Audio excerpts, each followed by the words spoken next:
Bonjour mes chers scorpions, je vous remercie de me retrouver pour cette guidance du mois de juillet avec au programme peut-être un besoin de assainissement, d'épuration, peut-être même de déballage, histoire de retrouver une certaine sérénité.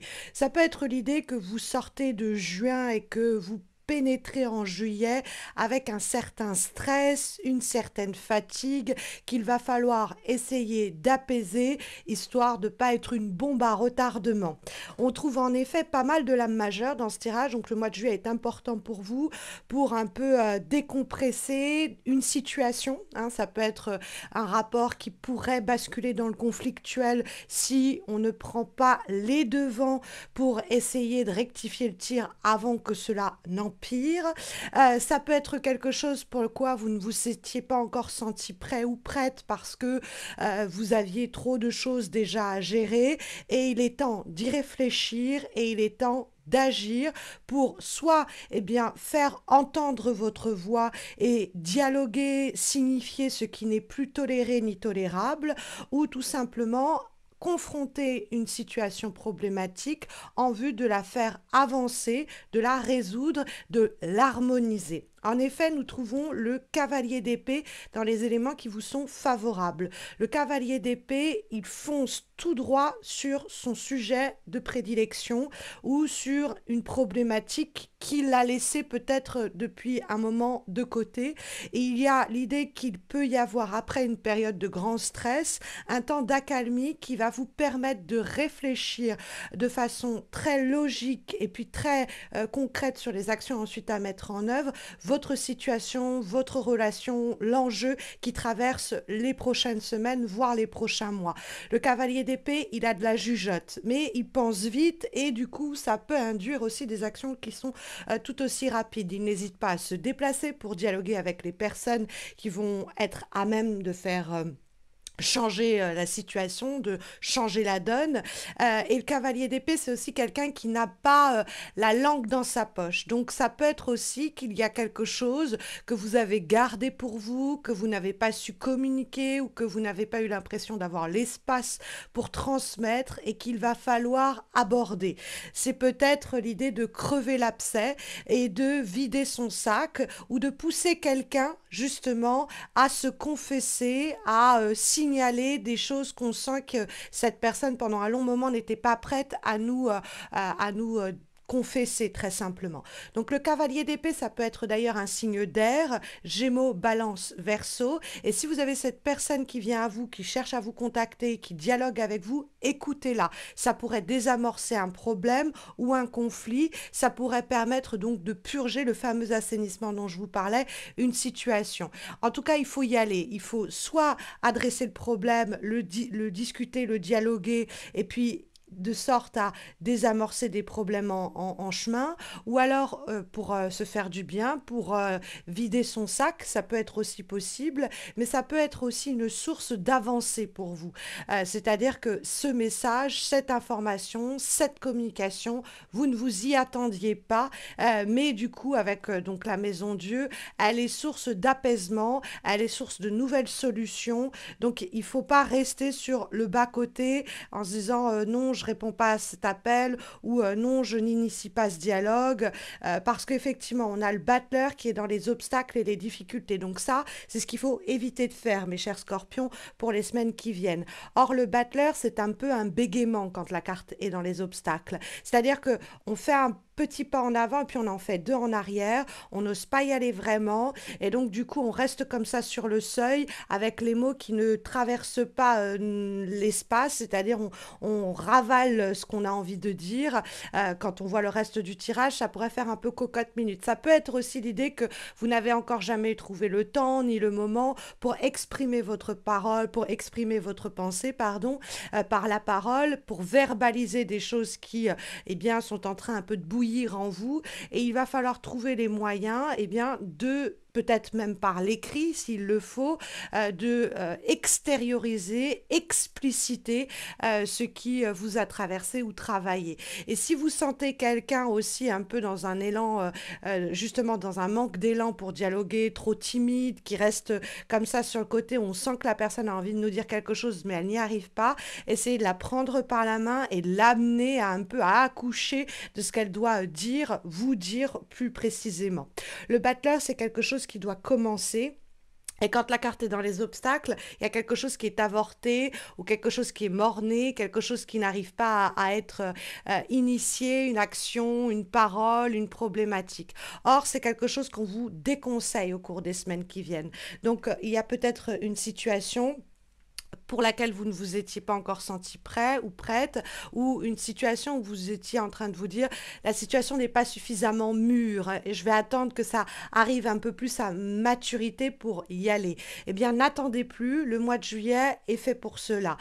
Ça peut être aussi une période où vous avez, avec la Maison Dieu, beaucoup encaissé, vous avez beaucoup pris sur vous et il est question précisément avec cette carte de la Maison Dieu et du battleur de passer de passer la frontière, entre guillemets, de vous jeter à l'eau et de vous dire, OK, ça faisait trop longtemps que j'étais en train de garder pour moi, en train de serrer les dents, en train de me censurer ou plus simplement de me dire, je peux tenir, je peux tenir. Et il y a la nécessité, avant qu'on implose ou qu'on explose, de prendre la problématique à bras-le-corps pour trouver un équilibre, pour peut-être apaiser le corps comme l'esprit. D'ailleurs, vous avez peut-être besoin de repos, ce ne serait pas étonnant à l'arrivée des grandes vacances. Après, la Maison Dieu, c'est quand même le surgissement d'une situation inédite, un vrai challenge, quelque chose qui peut nous mettre sans dessus-dessous. Hein, la Maison Dieu, c'est un tsunami, c'est un tremblement de terre, mais la carte apparaît en vibration. Soit c'est quelque chose qui, vous entendiez le tonnerre au loin et donc vous saviez que la foudre se rapprochait et il n'y a rien d'étonnant à cela, il faut juste s'y préparer.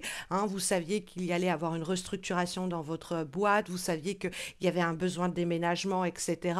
Et donc, ça y est, c'est le moment de s'y confronter, de prendre le problème à bras-le-corps. Hein. On se disait que c'était pas encore le moment sur les derniers mois ou les dernières semaines. Et puis là, c'est une évidence que si on ne s'occupe pas du problème, le problème va s'occuper de nous.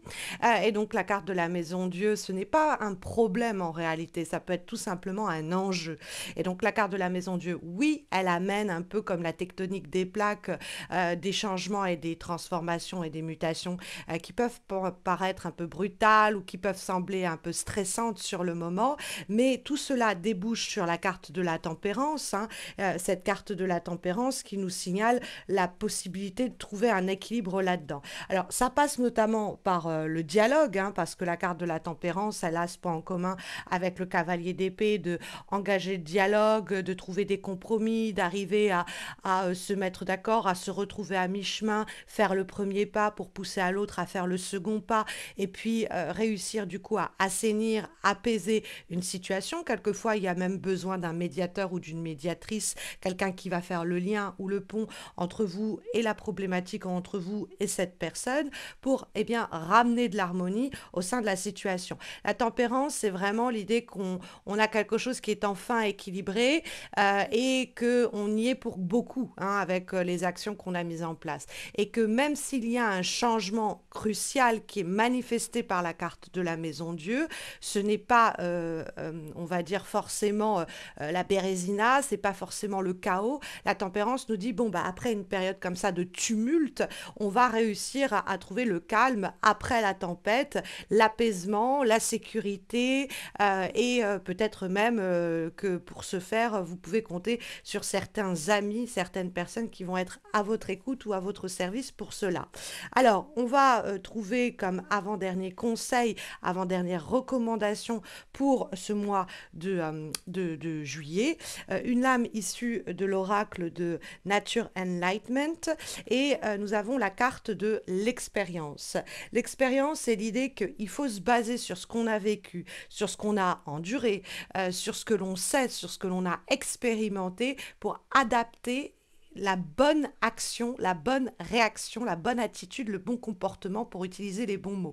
Donc, revisitez un peu ce que vous avez vécu, comment les choses se sont produites, pour les mettre en rapport avec ce qui vous attend, ce que vous traversez, de sorte à tirer des enseignements de ce qui s'est produit et de ce qui s'est passé, ne pas refaire les mêmes erreurs du coup, évidemment, et puis permettre du coup aussi de aller au contact des choses, expérimenter. C'est aussi l'idée de ne plus être sur la phase théorique de ce que vous devez faire, mais de passer à la phase active, la phase d'action, la phase concrète où on va se dire ok, ça fait longtemps que je me dis qu'il faut que je fasse ceci, ça, et ben je vais oser, je vais passer à l'action, je vais en faire l'expérience. Et ben si je tombe, c'est pas très grave, je me relève et je recommence. Hein, c'est par l'expérience que je vais arriver à débloquer ma situation ou en tout cas à la faire avancer. On va avoir comme dernier conseil et dernière recommandation pour ce mois de juillet, une lame issue de l'oracle Birds of Feather, et nous avons la carte de l'alouette. Alors, cette carte de l'alouette, elle nous parle de la sérénité qu'on a besoin de trouver ou de retrouver. Ça me fait énormément penser du coup à la tempérance. Hein. L'idée qu'effectivement, pour passer à un état de sérénité, d'harmonie et de tranquillité, il y a peut-être une période de chaos par laquelle on doit forcément, que l'on doit forcément traverser. Donc ça peut être contre-intuitif de se dire pour trouver la paix, pour trouver l'harmonie dans cette situation, dans ce problème, dans cette relation, il faut qu'il y ait un moment, une période de tumulte, il faut qu'il y ait un moment, une période de peut-être pas de bagarre, mais comme je vous disais, on vide son sac, un dialogue peut-être même à cœur ouvert où on va pas éviter, on va dire les tensions, on va en rendre compte, ou on va pas éviter les défis, on va les relever. Et après cette période très, on va dire, énergivore, on va pouvoir pousser un soupir de soulagement et trouver une sérénité. Donc, il y a une sérénité qui est plausible. Alors, ça peut être aussi l'idée que vous traversez depuis quelques semaines, quelques mois, une période qui est très agitée et que vous allez avoir l'occasion, en ce mois de juillet, de relever les manches et changer un peu la donne, malgré le stress que cela peut susciter, pour affronter les problématiques, faire bouger les choses et amener à plus d'harmonie et d'équilibre et pouvoir à la fin du mois de juillet pousser un soupir de soulagement, vous reposer et déguster un peu les fruits de vos efforts. Hein. C'est un peu l'idée qu'on pourrait trouver ici en termes de conseils, de guidance et d'éléments prédictifs pour ce mois de juillet, mes chers scorpions. Alors, beaucoup d'entre vous le savent, hein, je suis enceinte, j'entame mon 8e mois très bientôt et donc je serai en congé maternité à la mi-août et je serai de retour complètement en octobre, mais pour ce qui concerne les horoscopes, rien ne bouge, rien ne change. J'aurai du temps libre, donc je m'occuperai tout de même de faire vos horoscopes comme si de rien n'était. Vous ne verrez pas la différence, je vous informerai peut-être du moment de la naissance tout de même. Je vous remercie parce que vous avez été très très très très nombreux et nombreuses à me souhaiter vos meilleurs vœux et vos félicitations pour l'arrivée de ce petit garçon et cela m'a énormément touchée, donc je voulais vous envoyer tout mon amour pour cela. N'hésitez pas à laisser un petit commentaire sous cette vidéo, à liker cette vidéo si vous êtes plus timide ou à faire les deux pour m'encourager, me soutenir, me motiver à continuer ces guidances malgré un emploi de temps chargé et une fatigue quand même ressentie. Abonnez-vous à ma chaîne si vous ne l'avez pas fait encore. Mais voilà, le moindre message sous cette vidéo, le moindre commentaire, le moindre like, c'est aussi pour moi une forme de gratification et cela me fait énormément plaisir. Et puis, écoutez, je vous souhaite à tous de très bonnes vacances pour ceux et celles qui partent. Vous pouvez me retrouver sur Insta et sur Facebook pour des guidances hebdomadaires chaque semaine. Et sachez que je suis encore disponible pendant un bon mois et demi.